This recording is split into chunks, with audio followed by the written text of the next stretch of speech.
روشيتا من 800 سنة عالجت مرض جلدي حير الطب الحديث. بطل قصوصة النهاردة هو ابن البيطار، واللي اتولد في ملقا بالأندلس سنة 593 هجرية. الراجل ده لف غابات وجبال وصحارى 3 قارات عشان يجمع الأعشاب ويدرسها بنفسه، لحد ما وصل مصر وبقى رئيس العشابين في عهد الدولة الأيوبية. في وقته كان مرض البهاق، واللي بينتج عن نقص صبغة الميلانين وبيؤدي لبقع فاتحة في الجلد، كان بيعتبر مرض ملوش اي علاج.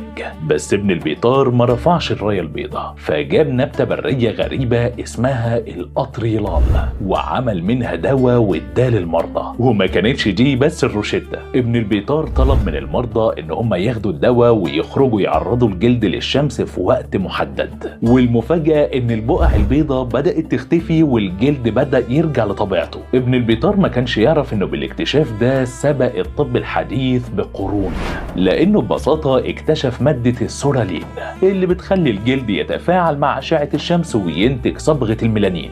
نفس الفكرة بالضبط اللي بيستخدمها الطب الحديث تحت اسم علاج البوفا، وهي اختصار لكلمة سورالين والترا فايلوت أو الأشعة فوق البنفسجية. تفتكر الطبيعة لسه مخبية علاجات لأمراض كنا فاكرينها ملهاش علاج؟ اكتبوا لي رأيكم في الكومنتات واستنونا في قصص جديدة من علماء في الإسلام.